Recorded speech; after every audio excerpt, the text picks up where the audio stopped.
The awakening edge. The stars had never felt so close yet so out of reach. For 3 decades, humanity had known they weren't alone in the universe, but the revelation had come with a bitter aftertaste. Captain Alina Reyes stood at the observation deck of Luna Base Alpha, her dark eyes reflecting the blue marble of Earth below. At 42, she carried the weight of humanity's future on her shoulders, though most of Earth's population remained blissfully unaware of their precarious position in the galactic hierarchy. "Captain, the Council is waiting," said Commander Darius Kim, her executive officer. His usually stoic expression betrayed a hint of anticipation. "Let's not keep them waiting then," Alina replied, turning away from Earth's comforting view. The United Earth Defense Council chamber buzzed with tension as representatives from every major nation sat around the circular table. Admiral Hassan, head of the UET, nodded as Alina entered. The holographic display at the center showed what appeared to be an ordinary asteroid in the Kuiper Belt, though everyone in the room knew better. "Status report, Captain Reyes." Admiral Hassan's voice cut through the murmurs. Alina activated her tablet, projecting a detailed schematic that replaced the asteroid image. "Project Thunderstrike is complete, Admiral. The HSS Thunderstrike is ready for her maiden voyage." A collective exhale swept through the room. For 15 years, humanity had been working in secret, pooling resources and brilliant minds to create something unprecedented, a warship that could stand against the technology of the Galactic Collective. "How did we manage to keep this hidden from them?" asked Representative Chen from the Asian Alliance. Dr. Lydia Okafor, head of Earth's Xenobiology Department, leaned forward. "The same way they've hidden their activities from the general population: strategic electromagnetic masking and misdirection. The difference is, we've improved on their methods." Admiral Hassan's weathered face hardened. For 50 years, the Collective has treated Earth as nothing more than a resource deposit and an occasional laboratory. They've abducted our people, extracted our planet's rare minerals, and performed experiments on unwitting subjects while maintaining the facade of preparing us for eventual integration. Alina had seen the evidence firsthand: remote villages decimated by unexplained diseases that targeted specific genetic markers, meteor crashes that mysteriously removed tons of rare Earth elements, and the thousands of missing persons whose disappearances aligned perfectly with reported UFO sightings. "The Collective believes humans are primitive, fractious creatures incapable of unity or advanced technological development," Alina stated. "Their arrogance has created their biggest blind spot." The Thunderstrike represented that blind spot. A vessel built with reverse-engineered technology from crashed collective ships, combined with humanity's unique approach to warfare and innovation. Where the Collective had stagnated in their technological superiority, humanity had adapted, improvised, and overcome. "Captain Reyes, your orders are simple," Admiral Hassan said, standing to emphasize the gravity of his words. "Take the Thunderstrike beyond our solar system and make your presence known to the Collective. Show them that humanity will no longer tolerate being treated as a cosmic footnote. The element of surprise is our advantage. Use it wisely." 3 days later, Alina stood on the command bridge of the HSS Thunderstrike, humanity's first true interstellar warship. Hidden within the hollowed-out asteroid that had been their construction site for over a decade, the ship was a marvel of human ingenuity and determination. "All departments report ready, Captain," announced Commander Kim from his station. Alina surveyed her bridge crew, the finest minds Earth had to offer. Lieutenant Sofia Volkov at Tactical, brilliant and decisive. Dr. Marcus Wong at Science, whose breakthrough in gravitic propulsion had made the Thunderstrike possible. Chief Engineer Kwei Mose, whose innovations in power systems had solved the energy requirements that had stumped even the Collective. "Communications, send the final authorization code to command," Alina ordered. Lieutenant Jackson Chen nodded. "Code sent and acknowledged, Captain. We are go for launch." Alina took a deep breath. This moment would change humanity's destiny forever. "Helm, take us out. 1/4 thrust until we clear the asteroid shell."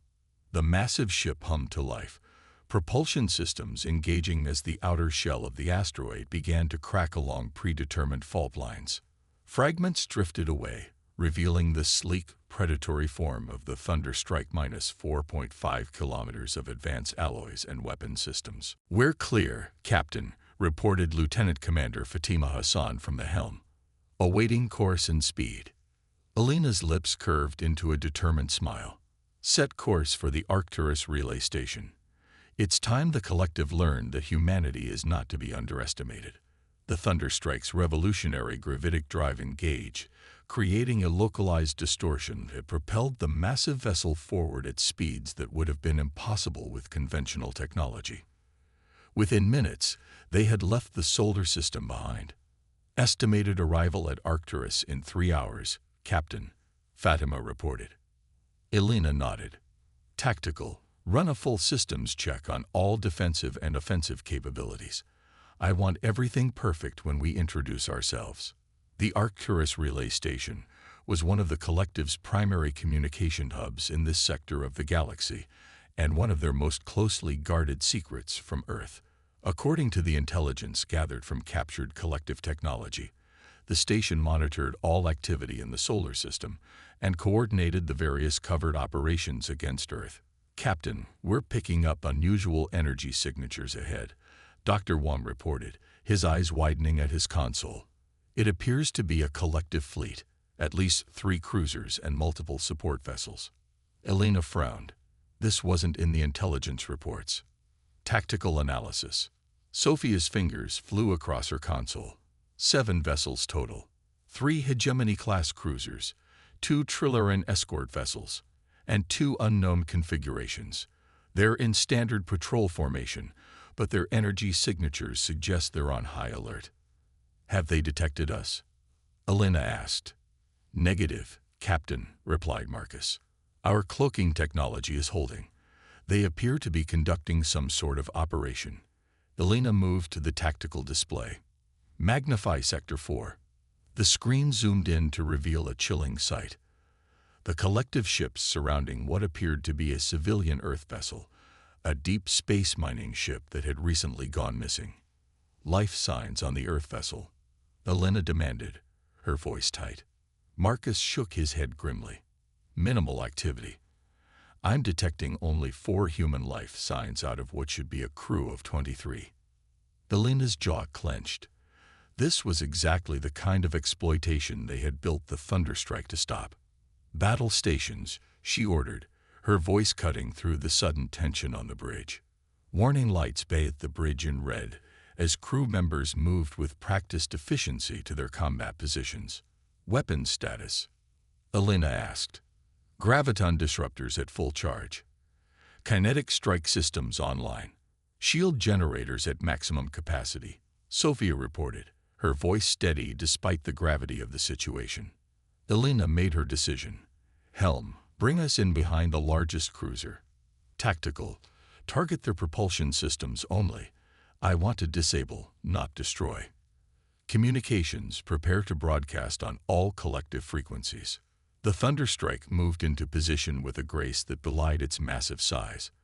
The element of surprise was still theirs, but not for long. "We're in position, Captain," Fatima reported. Elena stood, her posture rigid with resolve. "Disengage cloaking. Power to forward shields. Target locked." "Target locked, Captain," Sophia confirmed. "Fire." The Thunderstrike's main graviton disruptor fired, a concentrated beam of energy that distorted space-time itself around the collective cruiser's engines. The effect was immediate. The cruiser's propulsion field collapsed, leaving it dead in space. "All collective vessels are going to battle stations," Marcus reported as alarms blared across his console. "They're attempting to lock weapons." "Broadcast now," Elena ordered. Lieutenant Chen opened a channel. "Broadcasting on all frequencies, Captain." Elena's voice was calm but unyielding as she addressed the collective fleet. "Attention collective vessels. This is Captain Elena Reyes of the human sovereign ship Thunderstrike. You are engaged in illegal operations against Earth citizens. Power down your weapons and release the Earth vessel immediately, or we will be forced to take further action. The response was immediate. A barrage of energy weapons from the two remaining cruisers, absorbed by the Thunderstrike's shields with minimal impact. Shield status, Elena demanded. Holding at 92%, Captain, Sophia reported, a note of pride in her voice. Their weapons are not as effective against our adaptive shielding as they might have expected.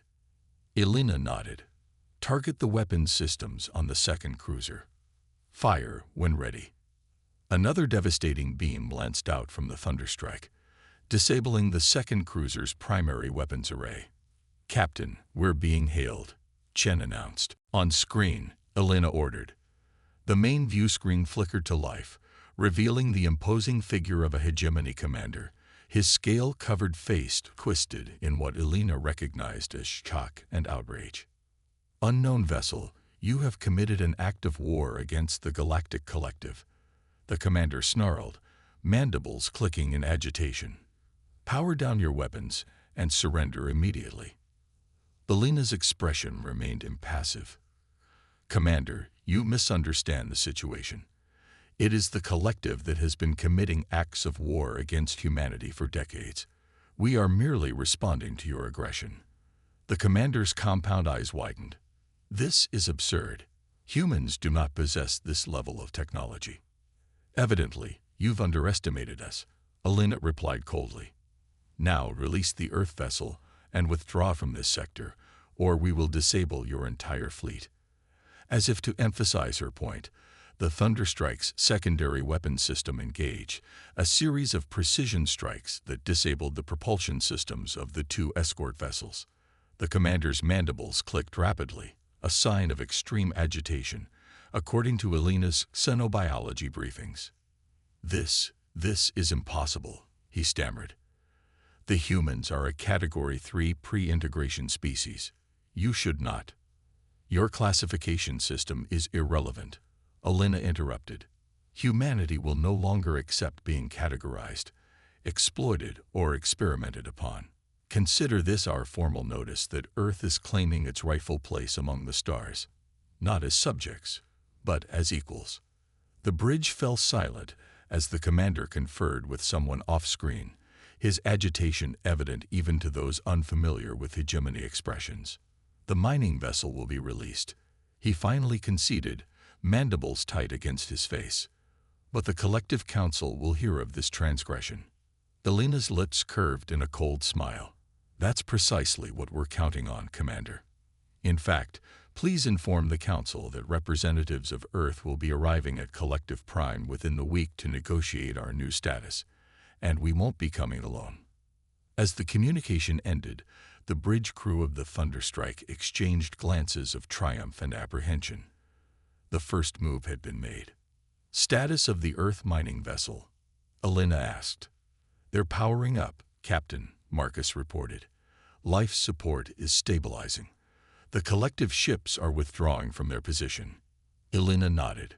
Establish communication with the mining vessel. Prepare a medical team for immediate transport to assist the survivors. As the bridge crew carried out her orders, Elena returned to the viewport, watching as the disabled collective ships drifted away from the Earth vessel. This encounter was just the beginning. A warning shot across the bow of a complacent galactic power that had underestimated humanity for far too long. Captain. Commander Kim approached, his voice low. Command reports that the Sentinel, the Defiant, and the Dauntless have all launched successfully. They're en route to their designated positions around key collective worlds. Elena nodded, satisfaction evident in her expression. Good. By the time we reach Collective Prime, the Council will understand that humanity isn't just making a statement. We're changing the equation. The Thunderstrike moved alongside the rescued mining vessel, its massive shadow providing both protection and a stark reminder that the era of humanity's quiet submission to cosmic powers was over. The awakening edge of human potential had been revealed, and the galaxy would never be the same. Defiance's declaration. The grand chamber of the Collective Prime pulsed with nervous energy. Representatives from over 300 spacefaring civilizations filled the tiered seating, their varied physiologies creating a living tapestry of galactic diversity.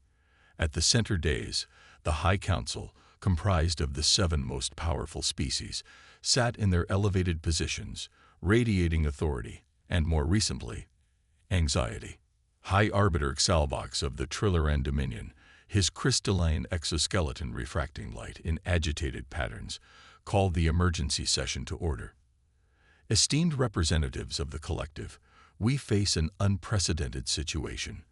The species known as humans have somehow developed technology far beyond their categorization and have positioned warships near 4 of our core worlds. Murmurs swept through the chamber like a wave. The humans, previously dismissed as primitive and unworthy of full collective membership, had suddenly become the focal point of galactic attention. "How is this possible?" demanded Regent Corvus of the Vespian Hive, her segmented body coiling tightly around her perch. Humans were classified as a Category 3 pre-integration species.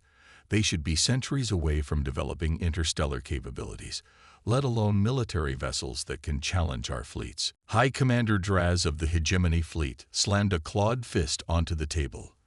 "They have stolen our technology. There can be no other explanation.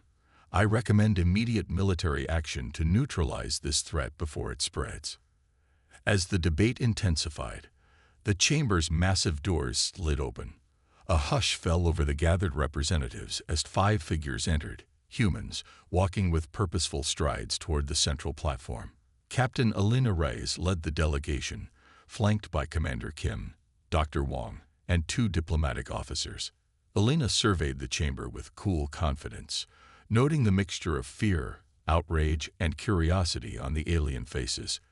This moment had been decades in preparation. "High Council, representatives of the Galactic Collective," Alina began, her voice carrying clearly through the vast chamber. "I am Captain Alina Reyes of the human sovereign ship Thunderstrike. I come before you today not as a supplicant, but as the representative of a sovereign people who demand recognition and respect." High Arbiter Xalvox's crystalline structure flashed with indignation. "You come bearing weapons and threats, human. This is not how diplomatic relations are established in the collective." Alina's expression remained impassive. "With all due respect, Arbiter, the collective has been engaging with Earth for over 50 years. Through resource theft, illegal experimentation, and systematic exploitation. We are simply responding in the only language the collective seems to understand." The chamber erupted in denials and accusations, but Alina stood unmoved. With a gesture to Dr. Wong, a holographic display activated in the center of the chamber, showing detailed documentation of collective activities on Earth, medical records of test subjects, satellite imagery of clandestine mining operations, and footage of abductions. "We have compiled evidence of over 3,000 violations of what your own charter defines as protected species rights," Alina continued as the evidence displayed for all to see. "These actions were carried out by at least 11 different collective species, with the full knowledge of this council." High Commander Draz rose from his seat, scales bristling along his spine. "These accusations are preposterous. Even if some unauthorized observation occurred, it falls well within the standard protocols for monitoring pre-integration species." Dr. Marcus Wong stepped forward, his normally gentle demeanor hardened by years of studying the collective's impact on Earth. "Is this standard protocol, Commander?" He displayed new footage. A remote village in Central Africa, where a disease had killed every inhabitant with a specific genetic marker, while leaving others completely untouched. This targeted pathogen matches the genetic engineering signature of hegemony bioweapons. We found 17 similar incidents across Earth in the past 30 years. The chamber fell silent as the implications sank in. Bioweapon testing on a protected species was a violation that even the most hardened members of the collective could not easily dismiss. Or perhaps these resource extraction operations. Wong continued, displaying before and after satellite imagery of locations where rare Earth elements had been systematically removed. Earth has lost approximately 27,000 tons of critical minerals to unregistered collective mining operations, all while being told we are not ready for trade agreements. Elena reclaimed the floor as the evidence continued to mount. The human delegation is not here to air grievances, though we have many. We are here to establish humanity's new position in the galactic order. She activated a new holographic display, showing the positions of the 4 human warships stationed near critical collective worlds. The HSS Thunderstrike, Sentinel, Defiant, and Dauntless represent humanity's first deep space fleet. Each vessel carries defensive and offensive capabilities that, as your fleets have already discovered, exceed current collective military technology. High Arbiter Xalvox's crystalline form pulsed with alarm. This is extortion. You threaten our worlds to force concessions. Elena shook her head. Not extortion. Arbiter. Deterrence. Had we wanted destruction, this would not be a conversation, but a reckoning. We seek only what should have been freely given: recognition of humanity's sovereignty and our rightful place among the stars. Commander Kim stepped forward, presenting a data crystal to the Council Secretary. This contains our terms. They are non-negotiable but fair. Earth demands full membership in the collective, with all rights and protections that entails. We demand reparations for resources taken and harm inflicted.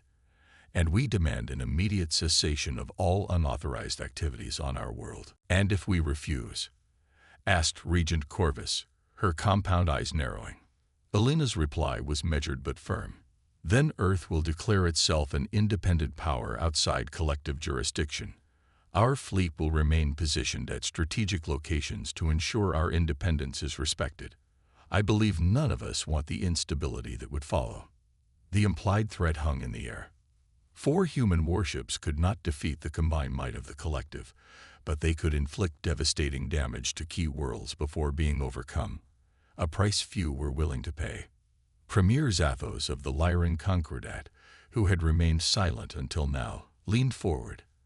As one of the more moderate voices on the council, his silver-scaled face showed more curiosity than fear. Captain Rice, while these accusations are disturbing if true, one question remains unanswered. How did humans achieve this technological leap? Your species was under constant observation.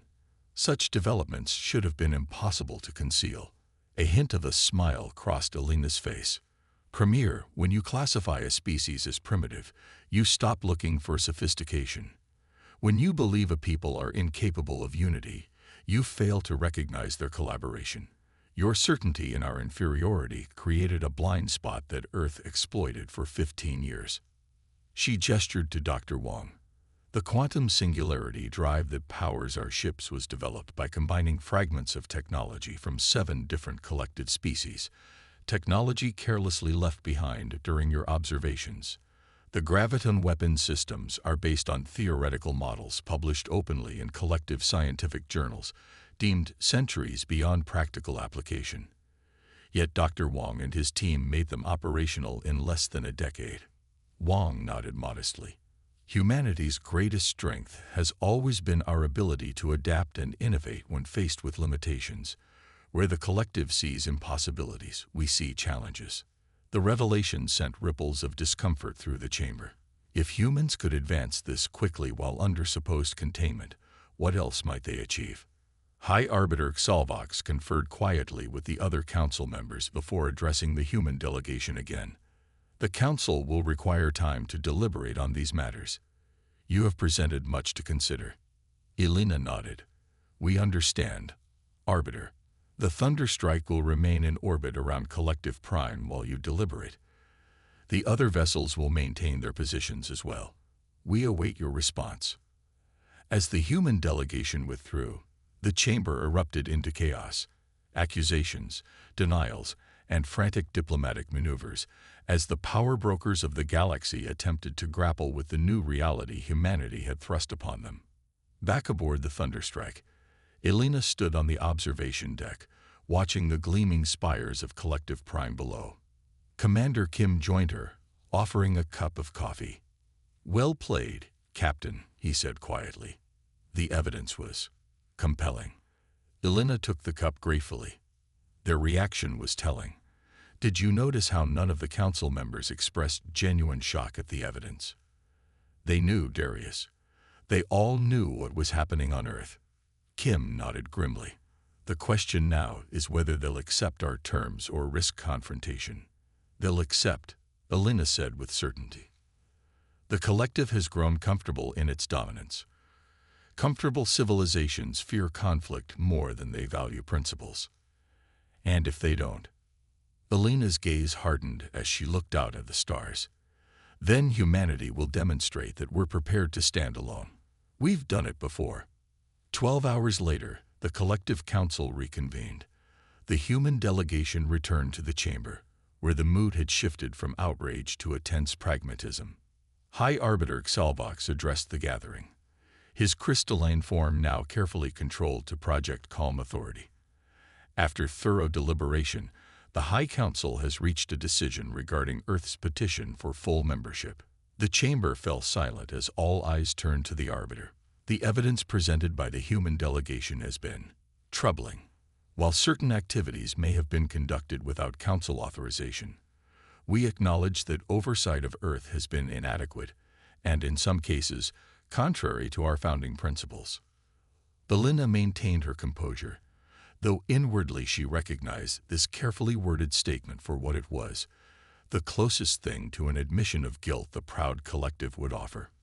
Therefore, Xalvox continued, the Council has voted to grant Earth provisional full membership in the Galactic Collective, with a path to permanent status within 1 standard year. A commission will be established to investigate the allegations of resource extraction and unauthorized experimentation, with appropriate reparations to follow if warranted. Murmurs swept through the chamber, some of approval, others of discontent. For many of the younger species in the collective, Earth's bold stance represented a challenge to the established hierarchy that many had privately questioned, but few had dared to confront. Additionally, Xalvox added, all unauthorized activities on Earth will cease immediately.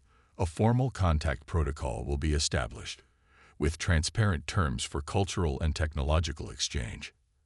Elena stepped forward. The people of Earth accept these terms.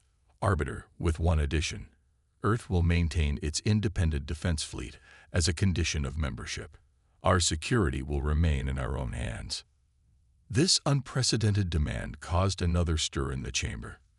Collective membership typically required integration into the common defense structure. After a brief consultation with the other council members, Xalvox nodded reluctantly. Given the unique circumstances of Earth's induction, this condition is accepted.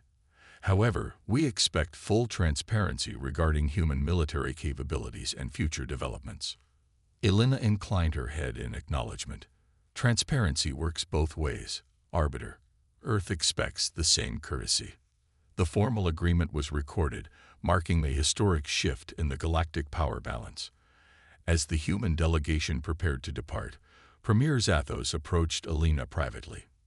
A remarkable achievement, Captain, the Lyran said, silver scales gleaming under the chamber lights. You have accomplished in one day what many species could not achieve in centuries. Elena studied the Premier carefully. Perhaps the difference is that we didn't wait to be invited to the table, Premier. We built our own chairs. Zathos's mouth curved in what Elena recognized as the Lyran equivalent of a smile.